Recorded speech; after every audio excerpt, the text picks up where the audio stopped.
Hello बच्चों, कैसे हैं आप? बच्चों, हम नई सीरीज स्टार्ट कर रहे हैं न्यूमेरिकल मेथड की, या न्यूमेरिकल बहुत से एनालिसिस कह देते हैं। इसके अंदर हम शॉर्ट वीडियो ही बनाएंगे, ज्यादा लंबी वीडियो नहीं बनाएंगे। और इस बुक का क्या यूज है, क्यों यूज है, वो तो हम बाद में बताएंगे। इसकी एप्लीकेशन क्या है, अभी तो हम पहले कुछ डेफिनेशंस, कुछ फॉर्मूले बनाएंगे, उसके बाद फिर इसके एप्लीकेशन देखेंगे। लेकिन मैं एक छोटी सी तुमसे बात पूछूंगा पहले, कि जैसे तुमने देखा होगा अक्सर कि तुम्हें कोई फंक्शन दी जाए। मान लो फंक्शन दे दी y equal to x square plus 1, और तुमसे कहा जाए इसके अंदर x की वैल्यू रखिए, 1 रखी तो y की वैल्यू आ गई 2, x की वैल्यू 2 रखिए तो y की वैल्यू आ गई 5। 3 रखने पर y की वैल्यू तुम निकाल सकते हो, यहाँ 9 प्लस 1 10 आ जाएगी। तुम देख रहे हो जब तुम्हें फंक्शन दी गई है तो तुमने x की वैल्यू पर y की वैल्यू कितनी इजीली निकाल दी। लेकिन यदि इसी क्वेश्चन को इस तरह समझिए, यदि तुम्हें क्वेश्चन ये दिया जाता कि भाई किसी फंक्शन की x इक्वल टू 1 पर जो वैल्यू है वो 2 है, x इक्वल टू 2 पर y की वैल्यू वो 5 है, x इक्वल टू 3 पर y की वैल्यू 10 है, मतलब फंक्शन नहीं दी जाती, केवल ये दिया जाता, तो मैं ये कुछ डेटा दिया जाता, ये कि भाई कोई फंक्शन है जिसमें x की वैल्यू 1 रखने पर y की वैल्यू 2 आती है, 2 रखने पर 5 आती है, 3 रखने पर 10 आती है। तो बताइए वो फंक्शन क्या है? या ऐसा क्वेश्चन कर सकता था, बताइए उसमें x की वैल्यू 7 रखने पर फंक्शन की वैल्यू क्या बनेगी, कुछ ही पूछ सकता था। तो बताइए क्या आएगी? क्या तुम इस डेटा को देखकर फंक्शन की वैल्यू बना सकते थे, बता सकते थे? फंक्शन दी गई है तो फिर तो कोई प्रॉब्लम है ही नहीं। चाहे जब फंक्शन दे दी, 7 ने पूछा क्या 70 है, पूछ लिया तभी बता देंगे। लेकिन समस्या क्या है, हमें यहाँ पर कुछ डेटा दे दिया गया कि भाई x की वैल्यू रखने पर y की वैल्यू 2 आ रही है, 2 रखने पर 5 आ रही है, 3 रखने पर 10 आ रही है, तो बताइए 7 पे कितनी आएगी? तो इसको बताना कैसे बताएं, तो यही सिखाया गया है इस बुक के अंदर। एक छोटी सी एग्जांपल देता हूं, मैं इंडिया की बात करता हूं। देखिए इंडिया में जो जनसंख्या के बारे में मुझे जानकारी तो है नहीं वैसे ज्यादा, लेकिन फिर भी मैं अनुमान बताता हूं कि 1970 के करीब जो है जनसंख्या में लगभग आदमी थे 55 करोड़, पॉपुलेशन जो इंडिया की लगभग इतनी बन जाती है। 1980 की बात करें, मेरे ख्याल से 1980 में थे 70 करोड़ करीब, ये हो गए। मैं तो वैसे ही एग्जांपल ले रहा हूँ रफली जो है। फिर 1990 के करीब मान लीजिए, 1990 के करीब हो गए 100 कितने मान लें, 87 मान लो, 87 करोड़। और 2020 में तुम पता ही है ये लगभग हो गए थे 140 करोड़ के करीब। कुछ 130 करोड़ कहते हैं, कुछ 140 कहते हैं, तो मतलब वैसी आइडिया ले रहा हूं। तुमने यहां पे देखा 1970 में इतनी जनसंख्या, 1980 में इतनी, 90 में इतनी, 20 में इतनी। तो लेकिन ये तुमने देखा होगा जो हमारे देश के बहुत बड़े बड़े वो हैं पता लगाने वाले कि हाँ भाई 1950 2050 में इंडिया की जनसंख्या क्या हो जाएगी, तो वे मान चलते हैं लगभग 160 या 170 करोड़ के करीब हो जाएगी। ये मान चलते हैं वे। तो उन्हें ये आइडिया कैसे चलता है पता, जबकि हमारे पास में केवल डेटा इतना अवेलेबल है, तो इसको देखकर वो इसे कैसे बताते हैं, तो वो इसी बुक के आधार पर बताते हैं। तो यदि हमें कुछ डेटा दे दिया जाए तो उसके आधार पर फिर हम आगे का या पीछे का भी बता सकते हैं कि हाँ भी इंडिया की जनसंख्या 1940 में कितनी रही होगी, 1920 में कितनी रही होगी, जो कि हमें 1920 का डेटा भी नहीं पता, और 1920 की बता देंगे हम इस डेटा की हेल्प से। लेकिन पहले तुम्हें इस किताब के कुछ टेक्निकल वर्ड हैं उन्हें सीखना होगा, डेफिनेशंस हैं, फॉर्मूले हैं, तभी तुम भी बता पाओगे कि 1920 में कितनी रही होगी, 2050 में कितनी हो जाएगी, या 2040 में कितनी हो जाएगी। तो कुछ डेटा के आधार पर कुछ गणना करना, वही कहलाता है हमारा यहाँ पर न्यूमेरिकल एनालिसिस करना। और इसमें यही कारण होता है कि हमें डेटा दे दिया जाता है और हम फंक्शन की वैल्यू निकाल लेते हैं किसी और दूसरे डेटा पर जिसे वो पूछता है। तो यहाँ पर मैंने डेफिनेशन भी यही लिखी है इसकी।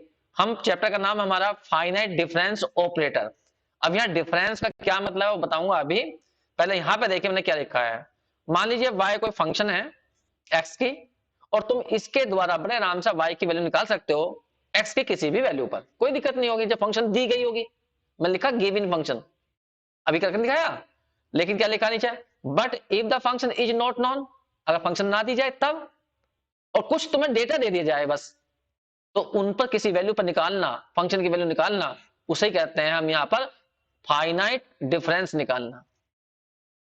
तो कैसे निकलता है वो, क्यों कैसे करते हैं, वो बाद की बात है। पहले तुमने ये केवल बुक का मतलब बताया कि बुक में क्या होगा, कोई डेटा दिया जाएगा, फिर किसी और पर वैल्यू पूछेगा वो हमसे, तो वो कैसे बनाएंगे वो अलग बात है।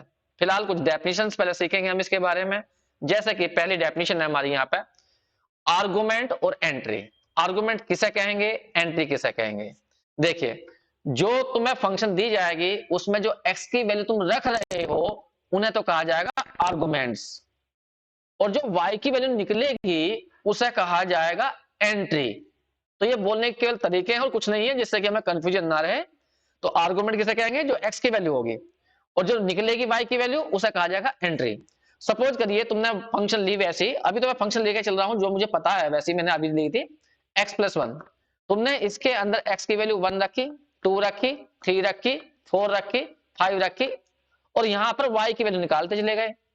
तो y की वैल्यू क्या हुई, 2, 3, 4, 5, 6।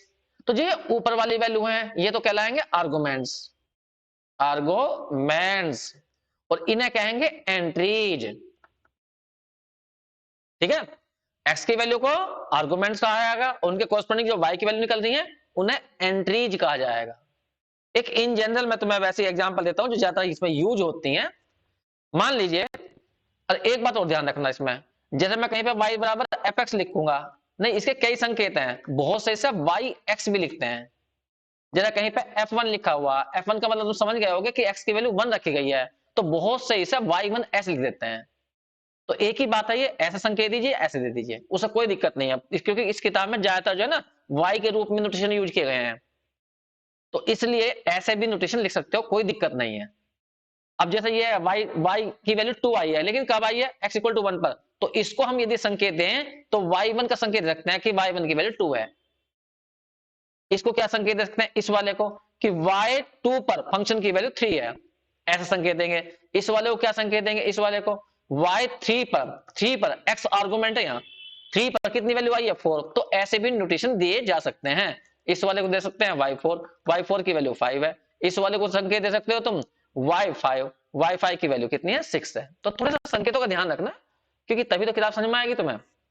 ठीक है, और देखिए, जैसा कि मान लीजिए हमने कहा भी x की वैल्यू हमने ये दी, a+h, a+2h। ध्यान से देखना मैं कितना लेके चल रहा हूं, a+3h, ये मैं x की वैल्यू रख रहा हूं, इन्हें कहूंगा मैं आर्गुमेंट्स, और लास्ट में रखी मैंने a+nh, ये रख दी। अब इसके कोरस्पोंडिंग जो फंक्शन है y इक्वल टू fx, या तो ऐसे लिखना या ऐसे लिखना, एक ही बात है। तो a पर वैल्यू आएगी fa, a पे प्लस h पे आएगी fa+h, fa+2h, या fa+3h, और लास्ट में हो जाएगा हमारा fa+nh। तो जो ऊपर वाली हैं ये तो आर्गुमेंट्स हुए जो तुमने x की वैल्यू रखी हैं, और जो तुमने ये y की वैल्यू निकालनी है ये हमारी एंट्री हुई, तो इन्हें एंट्री कहा जाएगा। इस एंट्री को हम दूसरा संकेत दे सकते हैं, fa लिख के क्या लिख सकते हैं, ya, इस वाले को ya+h, इसको ya+2h, यहां पर इस वाले को ya+3h, और लास्ट वाले को ya+nh, ऐसा भी नोटेशन दे सकते हैं। देखिए, किताब को समझने के लिए बिल्कुल तुम्हें सारे संकेत, सब चीजें, डेफिनेशन सब क्लियर होनी चाहिए। बहुत इजी बुक है, बस तुम्हें थोड़े से शुरू में ध्यान रख देना पड़ेगा हर चीज के ऊपर। ठीक है, तो एक तो मैंने बताई मैंने यहाँ पर एंट्री क्या होती है, और एक बताया मैंने आर्गुमेंट क्या होता है। एक होता है यहाँ पर interval, interval of difference. Interval of difference का मतलब क्या है, जो तुम यहाँ पर x की वैल्यू दोगे उनके बीच में डिफरेंस क्या है। हो सकता है तुमने x की वैल्यू ऐसी दी गई है, इक्वल डिफरेंस नहीं है, अलग अलग दिया है, हो सकता है इक्वल दिया हो। तो जैसे मान लीजिए x की वैल्यू किसी ने रखी 1, फिर 3, तो 2 का डिफरेंस आ गया यहाँ पर, फिर 5, फिर यहाँ पर 7, फिर यहाँ पर 9। तो जो तुम x की वैल्यू दे रहे हो तो वो इक्वल डिफरेंस में दे रहे हो, तो जो डिफरेंस है वो 2 है, तो उसे यहाँ पर h से दिखाया जाएगा, और h का मतलब 2 होगा। लेकिन जरूरी नहीं होता, तुमने देखा होगा जैसा अभी मैंने तुम्हें जनसंख्या बताई थी कि 1970 में क्या थी, 1980 में क्या थी, 1990 में क्या थी, 1900 2020, हाँ 2020 में क्या थी ये, या 2010 में जो भी होगी। तो ऐसे मान लिया हमने। तो तुमने अक्सर देखा होगा जब जनसंख्या काउंट की जाती है इंडिया की या किसी भी और देशों के अंदर, ज्यादातर 10 साल पे काउंट की जाती है। 1970 में नोट करी हमने, 1980 में नोट करी, 1990 में नोट करी, 2000 में नोट करी, फिर 2020 में नोट करी। लेकिन यहां पर देखिए, ध्यान से देखना, 10 साल का डिफरेंस है यहाँ पर। जनसंख्या क्या निकल कर आ रही है, वो y है। जो तुम यहाँ पे नोट कर रहे हो ये x की वैल्यू, ये आर्गुमेंट्स हैं। जो y की वैल्यू निकल के आती है उसे हम बोलते हैं एंट्री। लेकिन जो x की वैल्यू है जिस पर तुम ये वैल्यू कैलकुलेट कर रहे हो, y की जनसंख्या कैलकुलेट कर रहे हो, यहाँ पे डिफरेंस कितने का है? अगर मैं 10 लिख दूं यहाँ पर तो यहाँ पे डिफरेंस है 10 साल का। लेकिन तुमने देखा होगा अक्सर कभी कभी ऐसा हो जाता है कि मान लीजिए 2010 में जनसंख्या काउंट करनी थी या 2020 में करनी थी, मान लीजिए 2020 में काउंट करनी थी, उस टाइम पे आ गया कोरोना, नहीं हो पाई कब? 2021 में। करनी थी 20 में लेकिन हुई 21 में। तो अब यहाँ पे डिफरेंस बिगड़ गया, शुरू में 10 चला लेकिन यहाँ पे 11 हो गया। ठीक है, तो ऐसी प्रॉब्लम जिनके अंदर इक्वल डिफरेंस नहीं होता वो अलग तरह की प्रॉब्लम होती है, और जिनमें डिफरेंस बिल्कुल सेम होगा, इक्वल होगा, तो वो अलग तरह की होती हैं। अनइक्वल इंटरवल लिखा हुआ आएगा चैप्टर के ऊपर, कुछ में आएगा इक्वल इंटरवल कि हर जगह इक्वल इंटरवल चल रहा। जैसे मैंने ये क्वेश्चन लिखा, यहाँ पर 2 का डिफरेंस है, तो इंटरवल यहाँ पर जो है वो 2 है। इसके कोरस्पोंडिंग y की वैल्यू जो भी होंगी वो तो अलग बात है। अब जैसे मैंने अभी थोड़ी देर पहले लिखा था x की value a plus H, a plus 2h, अभी लिखा थोड़ी देर पहले a प्लस 3h। अगर x की वैल्यू तुम ऐसी दे रहे हो तो साफ दिखाई दे रहा कि यहाँ पे जो डिफरेंस है, या इंटरवल कह दीजिए, इंटरवल ऑफ डिफरेंस का, इंटरवल ऑफ डिफरेंस, वो भी यहाँ कितना है, यहाँ h है। इसमें से इसे माइनस कर लीजिए, इसमें से इसे माइनस करिए, तो ये इंटरवल कहलाता है। तो इस वीडियो में हमने कुछ बातें बताई, जैसा कि आर्गुमेंट क्या होता है, एंट्री क्या होती है, और इंटरवल क्या होता है। ये 3 बातें हैं, इन्हें ध्यान रखिए। अगली वीडियो में हम आगे बढ़ेंगे चैप्टर में, क्योंकि ये बेसिक कॉन्सेप्ट बताने के लिए था केवल कि इसमें किताब में है क्या, बाकी बात बाद में करेंगे। लेकिन बच्चों रेगुलर देखना, सारी वीडियो को देखना लगातार, तो कोई दिक्कत नहीं होने की तुम्हें जो है। और कोई यदि फिर भी प्रॉब्लम आती है तो तुम एक काम कर सकते हो, व्हाट्सएप पे, जैसा कि अभी देखो यहाँ पे डेट लिखी हुई आ रही है 116 लिखी हुई है, 1/16/2023 ये लिखा हुआ रहा। तो इसके आसपास में ही यदि तुम प्रॉब्लम पूछते हो और व्हाट्सएप कर देते हो प्रॉब्लम लिख कर मुझे, तो मैं उसको बड़े आराम से सोल्व करूंगा। और यदि वीडियो बन सकती है तो वीडियो बना दूंगा, वरना मैं जो है वैसे ही व्हाट्सएप पे उसका सोल्यूशन भेज सकता हूँ। या हमारा एक वो है, क्या बोलते हैं उसे, टेलीग्राम, तो टेलीग्राम में भेज दूंगा मैं।